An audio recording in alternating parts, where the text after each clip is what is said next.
Gammadda. For the people. By the people.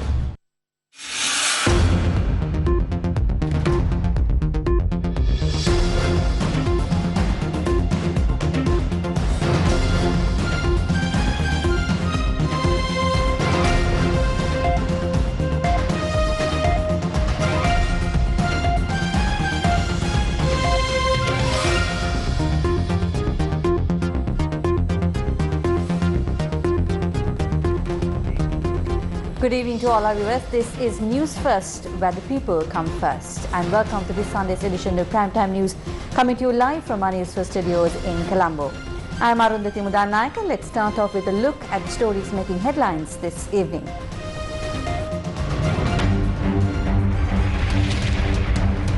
Work or depart. President advises the state sector. Ruling faction parliamentarians meet the president. Mahinda Rajapaksa ජනාධිපතිතුමා LTT ත්‍රස්තවාදයෙන් රට බේරාගත්තා වගේ වර්තමානයේ දීවිච්ච ත්‍රස්තවාදීන් අපේ රට බේරාගත්ත නායකයා හැටියට අපි ඉතාම ගෞරව කරනවා Ranil Wickremesinghe මහත්මයාට. Refrain from signing detention orders or it will be a dark day for Sri Lanka. UN rapporteur urges the president. CID probes student activists over anti-government conspiracy.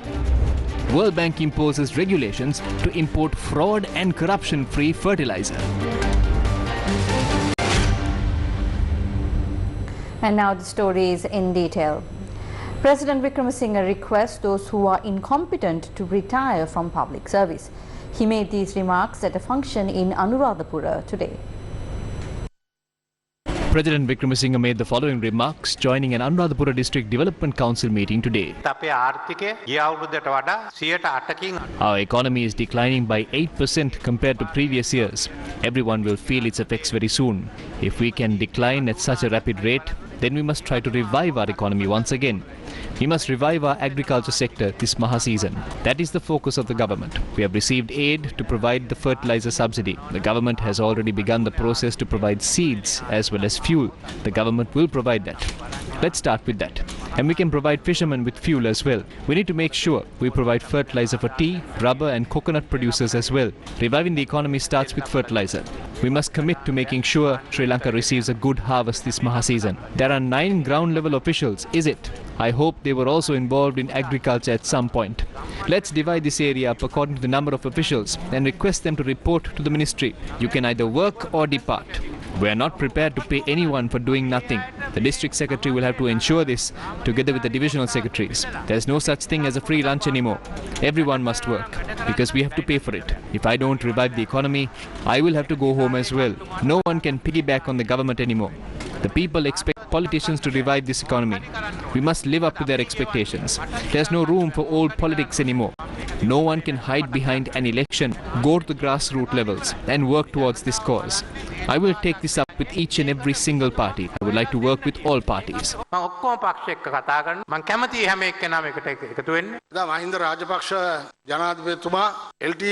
Just as President Mahinda Rajapaksa liberated this country from LTT terrorists, I have great respect for Ranil Wickremesinghe, who liberated this nation from modern terrorists. They burnt down his house. They burnt down my house as well. They burnt down the houses of all parliamentarians. I told the media that it was terrorists who did this. We received a social media backlash. Wasn't it terrorism that Amarasiri Atukorala was murdered in cold blood? Or when they burned down our houses? That's what they call the Aragalaya. I requested the president to consider this as an anti-government conspiracy.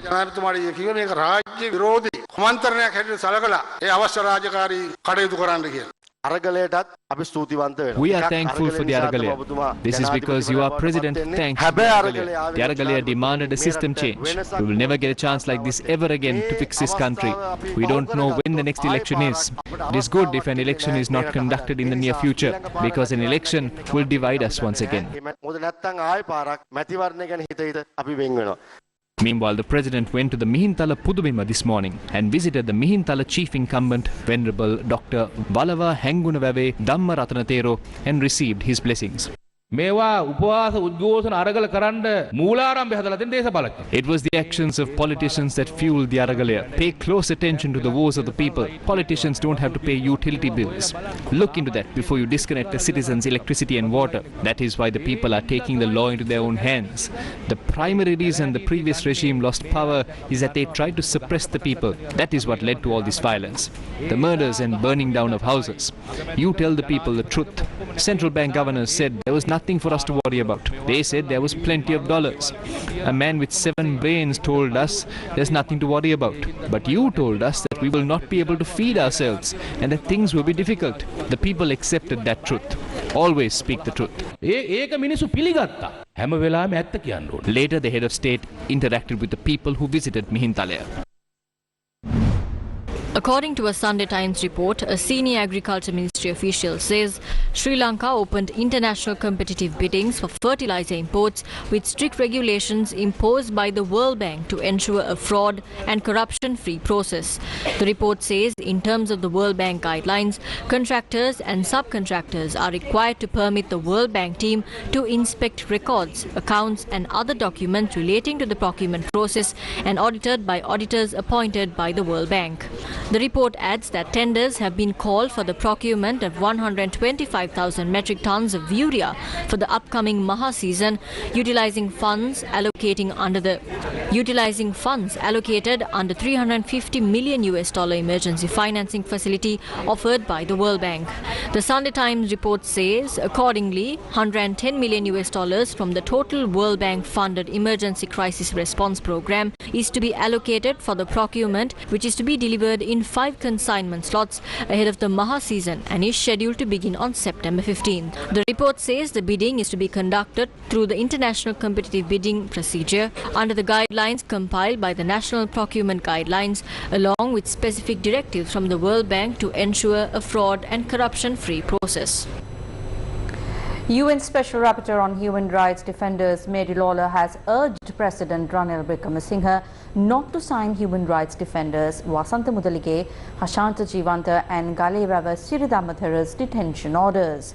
In a tweet, she said she was deeply concerned that they have been arrested under the Sri Lanka's Prevention of Terrorism Act. She tweeted, and I quote, "I call on President Ranil Wickremesinghe not to sign their detention order. Doing so would be a dark day for Sri Lanka," unquote. The Sri Lanka police says that they have detained 3 civil activists, including the convener of the Inter-University Students' Federation, Wasantha Mudalige, at the Paligoda Special Investigation Unit for further interrogation. They have been detained for further interrogation with regard to the incidents that transpired on the 31st of March. As you all know, many violent incidents took place across the country on that day. There was a protest opposite the private residence of the former president on this day. Many public properties were damaged on this day. Therefore, the IGP gave special orders to senior officers to look into these incidents. These senior officers who investigated these incidents have revealed there are suspicions of an anti-government conspiracy behind these protests. Thereafter, the IGP directed these investigations to the DIG of the CID. Accordingly, these 3 suspects who are being held in police custody under detention orders are expected to be interrogated by the CID with regard to these incidents.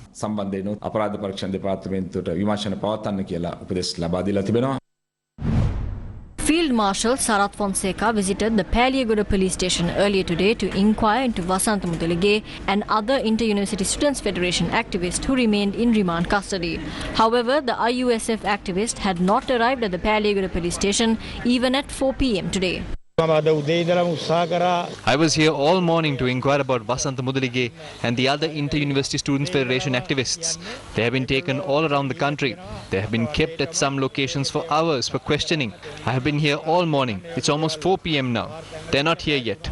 I will come back again. The authorities are doing all this to suppress the voice of the people. We will fight against such suppression.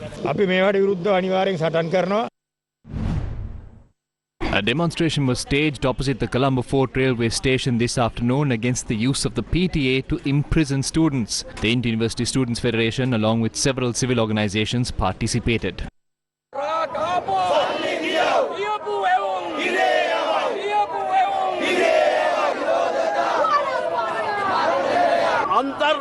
Is the Inter-University Students' Federation a terrorist organization? Ranil Wickremesinghe became president through the Aragalaya. They used the Aragalaya to their advantage and got their appointments. So then are these terrorist acts? Where in the PTA is a general protest declared as terrorism? As you are aware, the issue surrounding the PTA is closely tied to the GSP Plus facility. So do this with careful understanding. Ranil Wickremesinghe is clearly a protection to the Rajapaksas. Ranil Wickremesinghe, Basil, Saleh and Kamal Gunaratne are a counter-terror squad of four who are creating this in politics and trying to label the people's struggle as terrorism. So do whatever you can. We are ready to face anything. The Golfest Aragalaya protesters convened a media briefing earlier today regarding the government's exercise of the use of the PTA to arrest and detain protesters. The US State Department is demanding the Sri Lankan government put an end to this violence. This right here is Resolution 413, which they submitted last year. This elaborates on how the government exploits the PTA to suppress the people. It appears that Ranil Wickremesinghe is trying to lose the support of both the US and Europe. Both the country and the world are aware of who Vasantha Mudalige and these student leaders are. It will be a turning point in the history of Sri Lankan politics if the government attempts to issue detention orders to keep these activists under remand custody for 3 months or more. If Ranil Wickremesinghe tries to privatize state institutions disguised as economic restructuring using this suppression, he is making a grave mistake.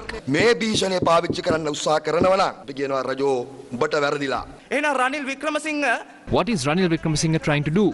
He is trying to ruin himself, weaken the government, ruin the people, lose international support and run this country further into bankruptcy. That is what he is trying to do. Ranil Wickremesinghe මේ වෙලාවේදී කරමින් යන්නේ. Opposition leader Sajid Premadasa says that the government is using the emergency regulations to hijack the democratic rights of the people. මහපාරේ උද්ඝෝෂණය කරන එක ත්‍රස්තවාදය මිත්‍රුණේ එක මේ රටේ ජනතාවගේ මූලික අයිතියක්. Can you call protesting a terrorist act? This is a democratic right of the people, but the government label it as a terrorist act. We condemn these acts of the government led by the president. They're using the harsh laws in the PTA to suppress the democratic rights of the citizens. Not only do we condemn state terrorism and repression, we will stand up against this together with the people of this country. පෙනී සිටීමේ අයිතිය වෙනුවෙන් අපි අනිවාර්යයෙන්ම ප්‍රජාතන්ත්‍රවාදයේ සුරකීමේ ගමනක අපි නිරත. More local, international and sports stories come your way on the other side of this short commercial break. Stay with News First. We will be right back.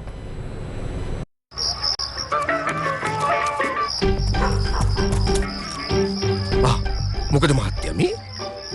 නෑ මේ ගෙදර සිංක් එකේ අයි මහත්තයා ස්ලෝන් නෙවෙයිද දැම්මේ? හදිස්සියට බාලා පයිප් එකක් දැම්මේ. නැද්ද මුදලාලි ඊයේ පෙරේදා කඩේ රිපෙයාර් කරන්න ගෙනාපු ගම් චුට්ටක්. මේ වගේ ප්‍රශ්න වලට හොඳම විසඳුම ස්ලෝන් ගම් චුට්ටක්. හැබැයි ඉක්මනින් දාගන්න ස්ලෝන් පයිප් එකක්. ස්ලෝන් ගම් චුට්ටා හැම ගෙදරකම සිටිය යුතු ජලනල කාර්මිකයා දැන් රංගම ග්‍රොසරියෙන් මිලදී ගන්න. Biz Fast. The Department of Agriculture has taken steps to encourage banana cultivation for exports. The department says steps will be taken to encourage farmers towards banana cultivation as a commercial venture. It added it will hold discussions with exporters and take further steps for the exportation of products.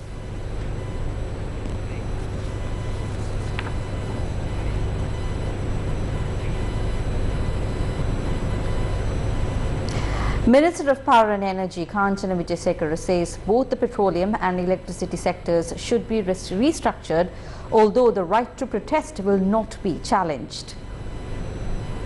The minister pointed out that the Ceylon Petroleum Corporation's trade unions have objected to the proposed restructuring plans. He says the employees had already been informed of the plans on a previous occasion. He added the restructuring program will be implemented in future. Meanwhile, the National Centre for Free Trade Zone Workers says the government is now trying to loot funds from private sector employees in order to pay off government debts. රාජ්‍ය ණය While using the restructuring of government debt as an excuse, the government has presented a proposal to sell off 40 state-owned enterprises that are running at a loss.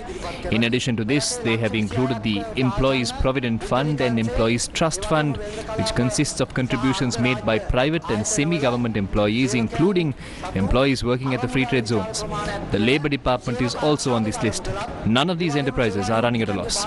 These enterprises don't use any public funds. This fund is maintained by contributions from private sector employees, and they are trying to loot this fund.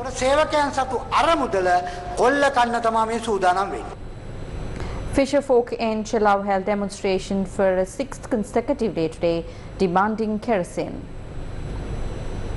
Our correspondents say that fisherfolk from various parts of the area joined the demonstration.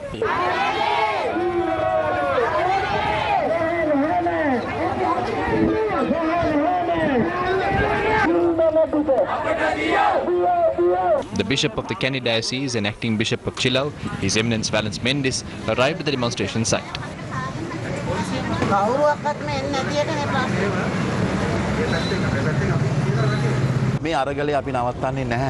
We will not stop this demonstration. It cannot be stopped. Until a solution is provided, we will not move from here. So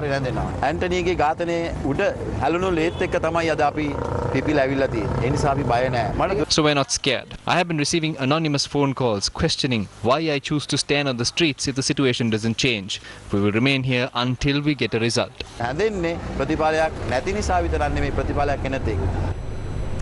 It is not just the lives of the fishermen that are left devastated by the fuel crisis. Farmers who could barely cultivate because of the fertilizer crisis are now desperately struggling to reap their harvest due to the fuel crisis.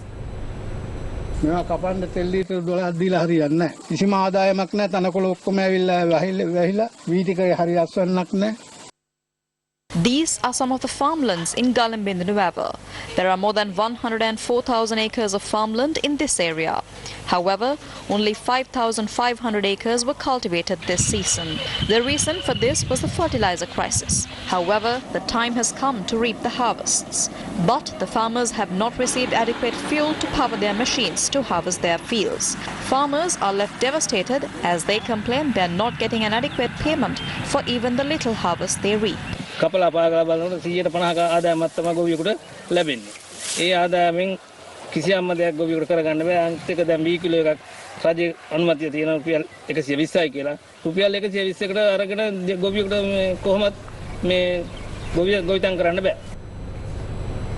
The general public, especially those suffering from extreme poverty, are paying the price for the sins of the powerful.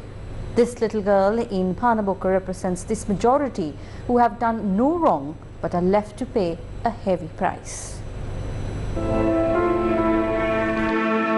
This is 13-year-old Dehami Pratibha. She was diagnosed with epilepsy at just 6 months old. Her parents toil day and night just to make ends meet. Even if they visit the clinic, they now have to buy most medicines from the pharmacy. This is because of the severe medicine shortage in the country. The doctors recommend that she takes this medication 4 times a day. Dehami's father is a carpenter. That's on the days he is able to find work. Her parents are forced to skip meals because of how much they have to spend on their daughter's medications.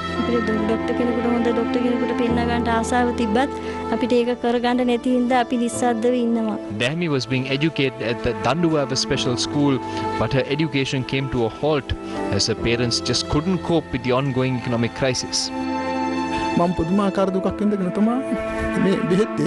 One's health could very easily be described as one's greatest asset. That is all Dehami's parents wish for, their daughter's health.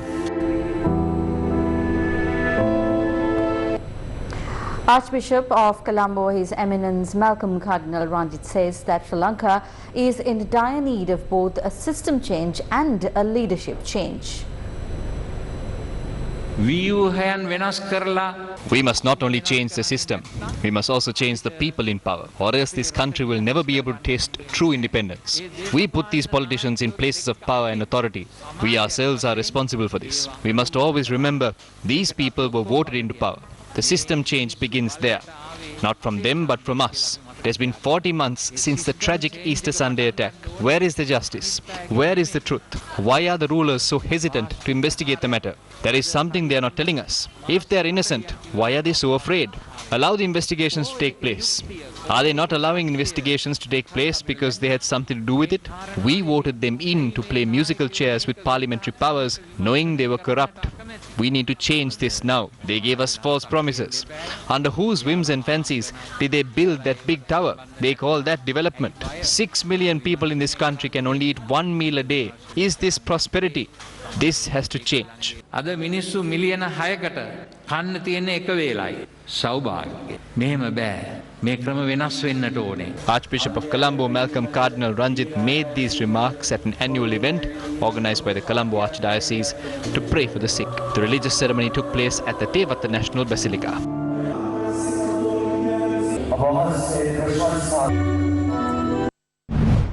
Sri Lanka today is standing on the face of an economic precipice, and there's a plethora of reasons that has led to this crisis. The callous disregard of maintaining fiscal responsibility on the part of the legislature or the parliament of the country is one key cause for this crisis. The parliament is considered as the most sovereign body in the country, not only because it has total responsibility over the finances of the country, but also because parliament is responsible for drafting and passing laws that govern all of us. It is no secret that the Parliament of Sri Lanka has miserably failed to fulfill both of these basic functions of the legislature for many decades. This has resulted in the country going bankrupt, and it has brought shame on all Sri Lankans and our nation. One very simple example that clearly displays these irresponsible, unsound and inept decisions is the decision that led to the food crisis the country is facing. Despite how much political leaders of our country deny the facts, many international organizations have confirmed that 5 million people in Sri Lanka are food insecure and are skipping meals on a daily basis. According to UNICEF, Sri Lanka is now ranked 7th in the world and 2nd in the region among countries with the most severe cases of malnourished children. How did this happen? The main reason for this situation is corruption, fraud and malpractice. Despite the warning of experts in the field of agriculture, farmers and the media, an overnight decision was made to ban chemical fertilizer imports and switch to organic fertilizer. Parliament could have reversed this unsound and ill-advised decision of the President and ensured that food security in Sri Lanka is protected.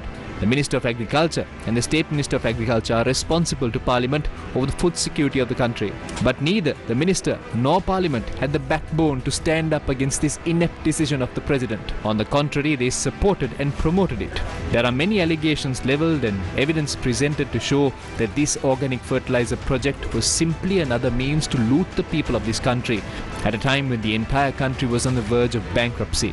Within a period of 2.5 years, the Ministry of Agriculture saw its head, the Secretary of Agriculture, change 5 times. Over $6 million was paid to a vessel carrying Chinese contaminated fertilizer, even though it never docked in Colombo. Now the Chinese company is demanding for compensation and threatening to sue the country at an international court. The minister who promised to compensate farmers for any and every damage suffered by their crops during the organic fertilizer debacle is nowhere to be found. Farmers are now left with no harvest and no compensation. None of the former ministers, deputy ministers and state ministers who supported and promoted these senseless policies are willing to take responsibility for their actions now. A nano-liquid fertilizer, dubbed by some to deliver explosive results, was flown into Sri Lanka from India by air. Farmers repeatedly pointed out that this nano-fertilizer is of no use. Just as they foretold, this project too was a complete failure. Now no one is responsible for the money that was spent on these unsound ventures fueled by empty rhetoric. Politicians of the North Central Provincial Council were accused of misusing 700 million rupees from the Land Reclamation Commission in the guise of producing organic fertilizer. Farmers continued to question the political elite that took these monumentally unsound decisions as if this was the result they desired. Looking at the fields of the farmers, one wonders, was it the fields that flourished? Or was it the pockets of politicians that prospered? What is even more amusing is the fact that no one meaning not one single person has been held accountable to the wastage of millions, if not billions of taxpayers' rupees and for compromising the food security of the country. No action has been taken against those who were responsible for destroying the livelihoods of farmers and crippling the agriculture sector of the country. But for us, Sri Lankans, this is not something new. Do you remember the largest financial scam in the country? The central bank bond scam. Who stole from the savings of the hard-working people of our country? The scam caused a loss of 8 billion rupees to the Employees Provident Fund alone. The real loss suffered by the country has not been calculated to date. Where is the main suspect in the case? Former Governor of the Central Bank, Arjuna Mahendran. He is no longer in hiding. He is speaking to foreign media on the economy of our country while living overseas. This is preposterous and absurd. The former governor of the central bank, Arjuna Mahendran, who was complicit in looting billions of rupees from hard-working Sri Lankans and travelled overseas, is absconding court, living in a foreign country as a fugitive, and then speaking to foreign media about the economy of Sri Lanka. Is this not adding insult to injury of the hard-working Sri Lankans whose money he stole? Despite various assurances that Arjuna Mahendran will be brought back to Sri Lanka and prosecuted to the full extent of the law, the Parliament of Sri Lanka has once again magnificently failed. The third phase of the Divi Savya program, supported by LOLC Holdings, continues in a bid to help the worst affected by the economic crisis in Sri Lanka.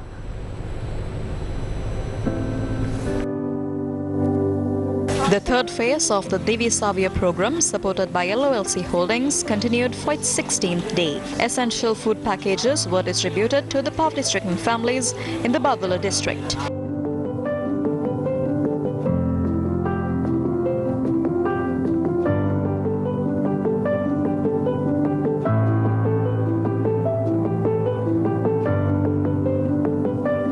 The Divi Savya program identifies families that are facing serious issues economically and provides them with much needed relief packages.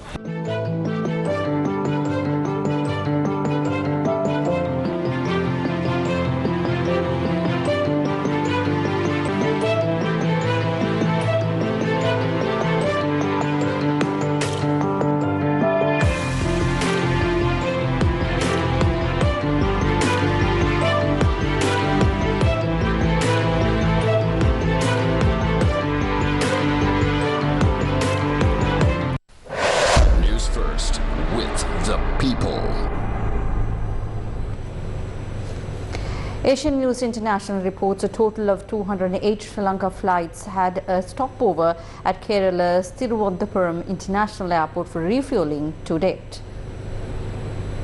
According to reports by ANI on Saturday, 4 flights had stopped at the Thiruvananthapuram for refueling. With this, the total number of Sri Lankan flights had a stopover since May 27 this year is 208. Of these, the most number of flights is Sri Lankan Airlines. Moreover, 130 Sri Lankan airline flights stopped at Thiruvananthapuram for refueling till yesterday.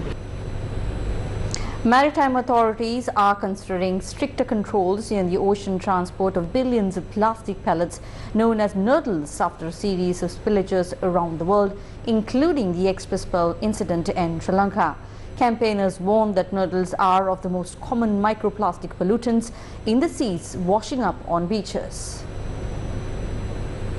Billions of noodles washed up in Sri Lanka May last year after the container ship Express Pearl caught fire and sank in the Sea of Sri Lanka. The International Maritime Organization has asked pollution experts to examine the options for reducing the environmental risk associated with the maritime transport of plastic pellets, also known as noodles. The IMO said a panel of experts would submit their findings for a meeting in April next year. Sri Lanka has called for noodles transported in container ships to be identified as harmful substance and a hazard to maritime environment. It would mean tighter procedures to reduce the risk of a spill. United Nations said the spillage of about 1,680 tons of noodles was the worst maritime disaster in Sri Lanka's history. The one officially says the spillage was like a cluster bomb. Also in local news, a graduate has died after falling off the Uthuankanda mountain in Mavanalla. Police says the victim is a 27-year-old resident of Alpitia. She had visited Uthuankanda for an exploration with a group of 58 other university students. The tragic accident occurred in the afternoon when she slipped and fell. She said she couldn't climb using the rope. She took an alternative route. She made it through the difficult part. Then she said she was all right. I heard a noise and I saw her sliding down the rocks. She studied at Peradeniya University's Faculty of Agriculture and later worked as a coordinator at the Postgraduate Institute of Agriculture. Her body is currently placed at the Mavanella Hospital and further investigations are underway.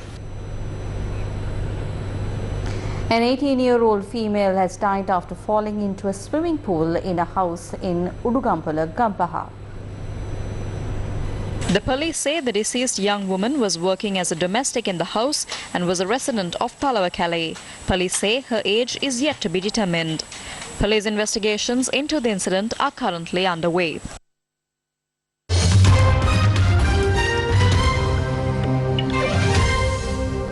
Moving on to news overseas, the daughter of a close ally of Russia's President Vladimir Putin has been killed on a highway near Moscow. Russia's investigative committee said Daria Dugina died after her car exploded while she was driving home. Reporters said an explosive device had gone off before the car caught fire. Forensic and explosive experts are investigating. Meanwhile, Russian forces in Crimea have been targeted by a fresh drone strike.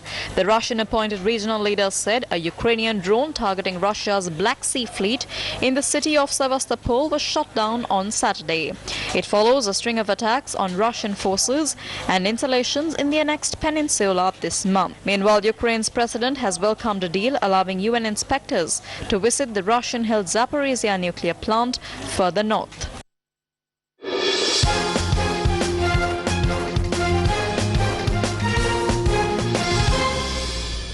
And in sports news, the Northern Province Inter-School Female Cricket Tournament was held at the Jaffna Hindu College grounds today. ICL Brands Private Limited and Shakti FM jointly organised the tournament. 16 teams participated in the cricket tournament. The objective of this tournament was to develop female cricket in the Northern Province and encourage these players to rise to the national level. Puttur Somaskanda College emerged victorious in the tournament.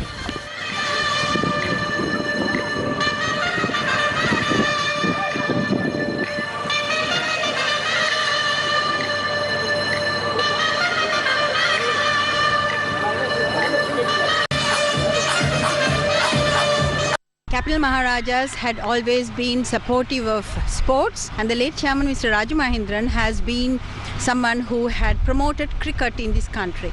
The first international cricket participation by Sri Lankan cricketing team was sponsored by the group and also was encouraged by the late chairman himself. And since then, cricket has gone very far in international platforms. In the same, ICL as a group company for Capital Maharajas is embarking on a role to promote cricket among schoolgirls. So this is just the beginning and there'll be more. Leon Edwards became the first Jamaican-born fighter to clinch UFC gold when he defeated weight champion Kamaru Usman at UFC 278 in Salt Lake City, USA today. And with that, we wrap up tonight's edition of Primetime News. Thank you very much for joining us. This is News First with the People. Good night.